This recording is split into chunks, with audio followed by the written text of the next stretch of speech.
Les saluda el profesor Oscar Conde del área de Desarrollo Personal y Ciudadano para comenzar la clase virtual de la semana 24. El tema es: elaboramos explicaciones sobre las interrelaciones del territorio y la cultura.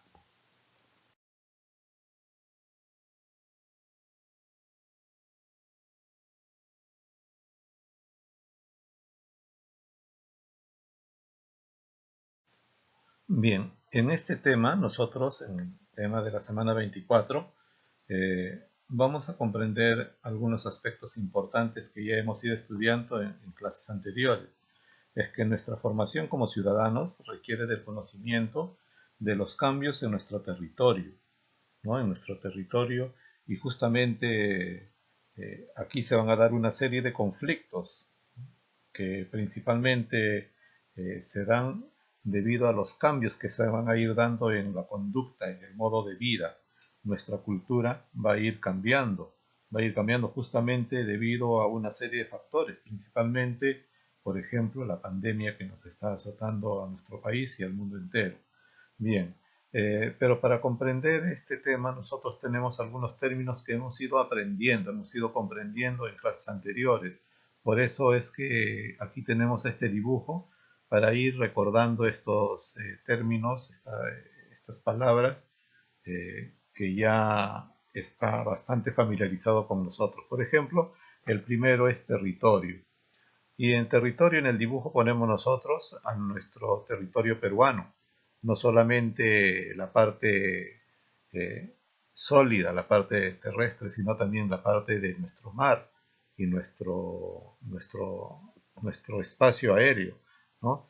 Es que el concepto de territorio se refiere a un área que incluye tanto tierra, agua y espacio aéreo, poseída por una persona física o jurídica, sea una organización, una institución o un Estado. En este caso, este territorio, nuestro territorio peruano, justamente es poseída o es eh, aquella que la ocupan los peruanos, nosotros, ¿no? Involucrados en ello.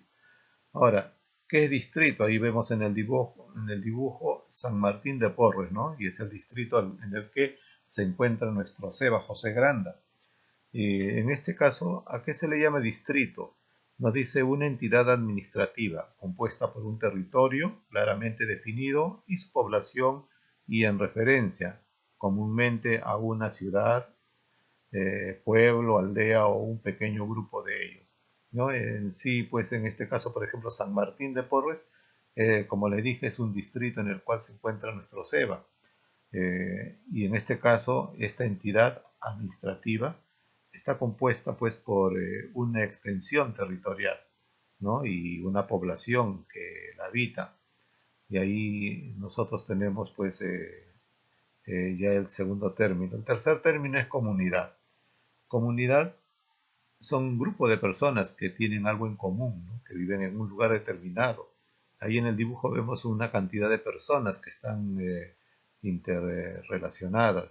Dice, en la comunidad un grupo de seres humanos que tienen ciertos elementos en común. Pueden ser idioma, costumbres, valores y una serie de aspectos que lo van a interrelacionar. Bien, ahora, ¿qué son instituciones? Ahí vemos nosotros, por ejemplo, la familia es una institución, ¿no? Y todas aquellas que se encuentran no solamente de manera pública, sino también de manera privada en un territorio determinado, estas cumplen funciones. Por ejemplo, aquí dice una forma de organización social, sea de tipo privado, público, que cumple una función específica en una determinada sociedad. Ahí en el dibujo vemos claramente, pues hay un conjunto de instituciones que forman parte de una determinada comunidad. Bien, vamos a ahora a, a reconocer otros términos.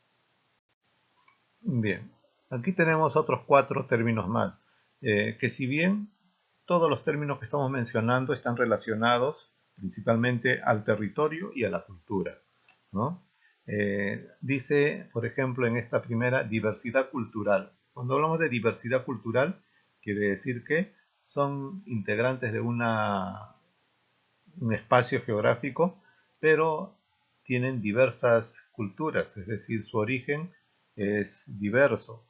Pueden ser de diversos rasgos étnicos, por ejemplo, ¿no? Pero conviven dentro de un territorio determinado. El Perú, por ejemplo, tiene una diversidad cultural, porque en el Perú tenemos nosotros poblaciones de diferentes orígenes étnicos. ¿Y cuál es el concepto? Dice convivencia e interacción entre diferentes culturas dentro de un mismo espacio geográfico, ¿no? Y vemos, por ejemplo, blancos, vemos cobrizos, chinos, orientales, ¿no? Etcétera. Eh, Ahora costumbres. Costumbres ahí vemos nosotros, por ejemplo, el Señor de los Milagros. Aquí en nuestro país es una costumbre bastante arraigada que se celebra en octubre, ya viene dentro de muy poco tiempo, ya vamos a estar celebrando, lógicamente no igual como anterior se hacía, ¿por qué? Porque el distanciamiento social eh, va a hacer que esta celebración del Señor de los Milagros sea muy diferente.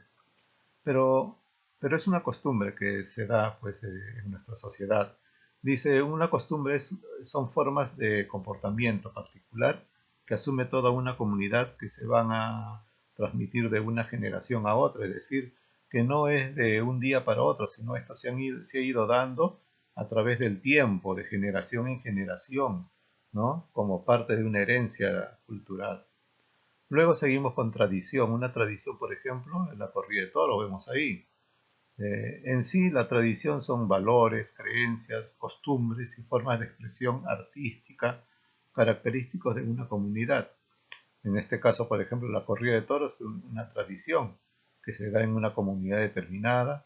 Es una característica que fue parte de una costumbre traída por los españoles aquí a nuestro territorio. Luego tenemos otro término, uso de recursos. ¿Cuáles son los recursos? Los recursos son principalmente todos los elementos que nosotros vamos a utilizar para poder lograr satisfacer nuestras necesidades. Por ejemplo, en el dibujo vemos nosotros ahí el agua, la tierra, los vegetales que nos van a permitir a nosotros satisfacer nuestras necesidades de alimentación, por ejemplo, ¿no? Entonces, ¿qué es el uso de recursos? Son los distintos medios o ayuda que se utiliza para conseguir un fin o una satisfacción de una necesidad. Bien, vamos a pasar entonces a la siguiente hoja para ver otros términos. Bien, aquí tenemos otro término, dicen actores sociales. Y vemos en el dibujo una gran cantidad de personas. Y justamente son las personas, son, están conformando una sociedad. Y son actores, ¿por qué? Porque estos están involucrados en las diversas actividades, en todo el proceso, sea económico, cultural o político en una determinada sociedad o una determinada comunidad.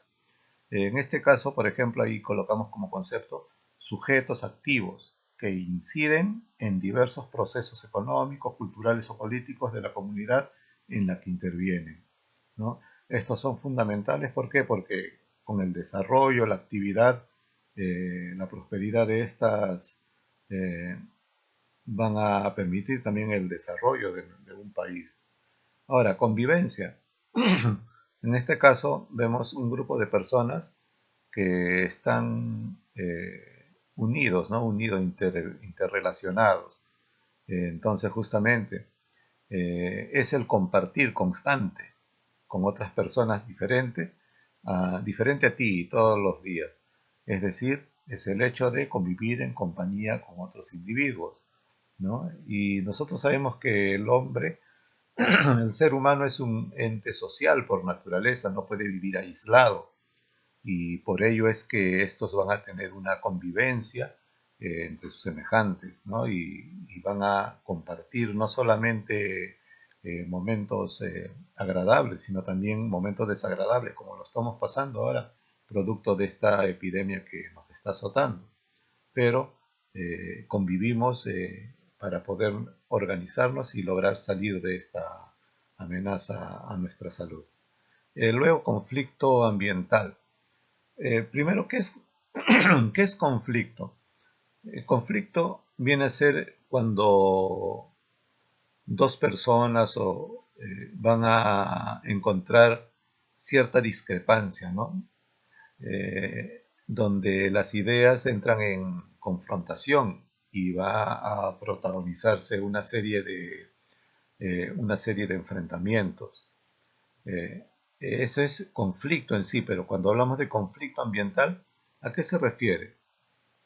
Es aquella que se produce cuando hay un impacto o un daño o un perjuicio sobre el medio ambiente y una disputa entre actores alrededor de la gestión del medio ambiente. Es decir, como vemos en el dibujo, un conflicto ambiental es cuando, pues, producto de la acción del hombre, se deteriora nuestro medio ambiente. Ahí vemos, por ejemplo, el humo de las fábricas, la contaminación con basura de residuos en el agua, etcétera, ¿no? Que son parte de lo que nosotros llamamos la contaminación, que ocasiona pues gran problema en nuestro medio ambiente y lo que pues posteriormente se produce el cambio climático producto de ello. Luego tenemos al costado la preservación. Preservar es conservar, mantener, ¿no? En este caso vemos cómo estas personas están buscando mantener la vegetación, por ejemplo, ¿no? Protección, el salvaguarda del conjunto de valores naturales, sociales y culturales que existen en un lugar y en un determinado momento. Preservar, pues, es en cuanto al aspecto ambiental, es pues salvaguardar el bienestar de nuestro medio ambiente y así poder garantizar el desarrollo de una sociedad determinada. Bien, hemos visto una serie de términos que están relacionados con lo que habíamos mencionado, ¿no? Territorio y cultura. Territorio, el lugar donde habitamos, y cultura son los tipos de conductas, comportamientos, modos de vida de la población, que lógicamente, pues, cuando aparece una pandemia como la que estamos viviendo, estas costumbres, modos de vida van a ir cambiando poco a poco. Ahora, a continuación de esta explicación, vas a tú desarrollar algunas actividades. Bien, a continuación lo vamos a presentar. Bien, aquí en la primera actividad tenemos un cuadro donde tú ves los conceptos, son los que ya hemos estado recordando en los dibujos anteriores. Lo que tú vas a hacer es, con lo que has entendido, con tus propios conocimientos que has adquirido con la explicación, vas a colocar el significado de cada uno de ellos en la parte derecha. Bien, pasamos entonces ahora al siguiente cuadro. Ya, en el cuadro número 2 dice que tú vas a leer una nota periodística que yo te lo voy a mandar en fotografía, que tiene como título Defensoría del Pueblo. Y luego vas a escribir los significados de los conceptos que estoy colocando ahí en el cuadro de abajo, como son conflicto, conflicto socioambiental, diálogo, violencia, pero tienes que tú realizarlo después de haber leído esta nota periodística para que pueda tener bastante sentido el significado que vas a colocar. Y número 3 dice que vas a elaborar un comentario sobre esa misma nota periodística, pero un comentario reflexivo, es decir, tu opinión. ¿Qué opinas sobre esta nota periodística? ¿No? ¿Qué te pareció? Y así, de esta manera, vas a concluir con tus trabajos. Muy bien, entonces vamos a comenzar a trabajar.